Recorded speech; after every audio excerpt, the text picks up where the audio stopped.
4 letters, that's it. But these 4 letters have sparked a divine puzzle that's echoed through 14 centuries of scholarship. Right at the start of the 7th chapter of the Qur'an, we find this sequence that has no immediate, obvious meaning. Alif, Lam, Mim, Sad.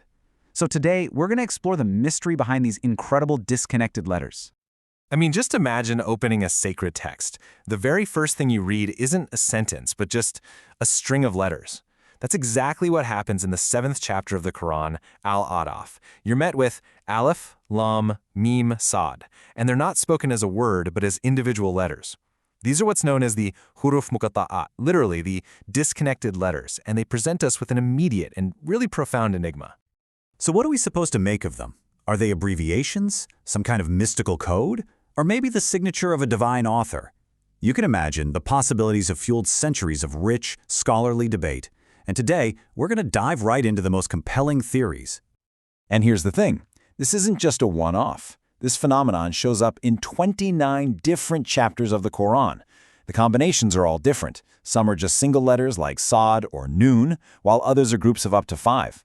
The specific one we're looking at, Alif Lam Mim Sad, is totally unique to this chapter, but it's clearly part of a much larger, intricate pattern that's woven throughout the entire divine text. Okay, so where do you even begin to unravel a puzzle like this? Well, the first major theory, and one of the most prominent, suggests that these letters are not random at all. The idea is that they're deeply connected to the very names and attributes of God. To really get this theory, we need to understand a core concept in Islam, known as al-Asma al-Husna, the most beautiful names of God. Now, these are way more than just titles. Think of them as windows into the divine attributes, names like the Merciful, the Wise, the Creator. This theory proposes that these disconnected letters are actually a key, a way to unlock these powerful names. So how does this actually play out? Well, early scholars like the Prophet's renowned cousin Ibn Abbas suggested that these letters are basically initials. So in our case for Alif, Lam, Mim, Sad. Alif could signify Allah. Lam could stand for Latif, the subtle one. Mim for Majid, the glorious. And Sad for Sadiq, the truthful. All of a sudden, each letter becomes a gateway to a divine attribute, packing so much profound meaning into a single character. But the theory goes even deeper. Some scholars believe these combinations don't just point to some of God's names, but that together they form the Ism al-Azam, the greatest name of God.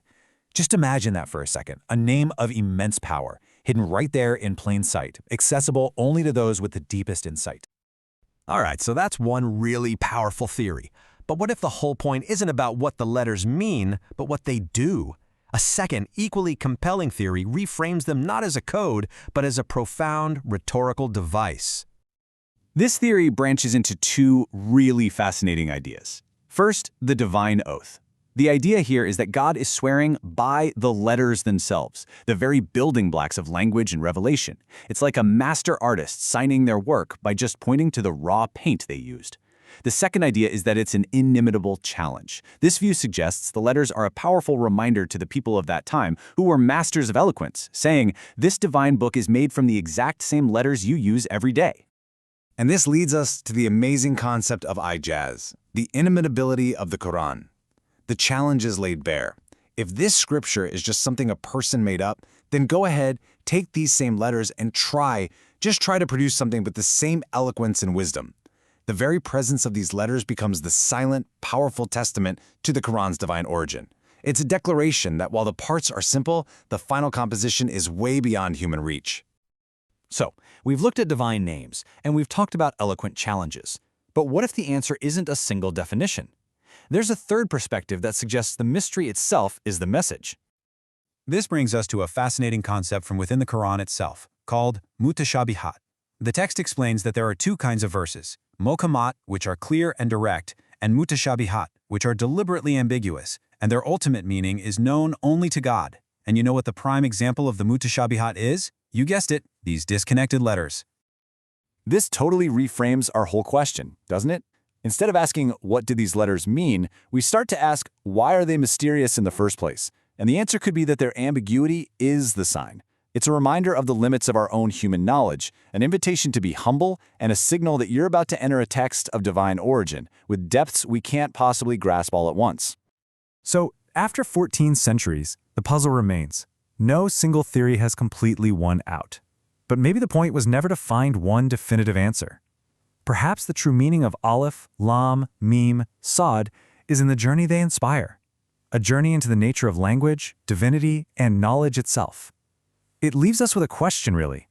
Does a mystery need a solution to be meaningful? That's something that continues to resonate. Thank you so much for joining me for this explainer.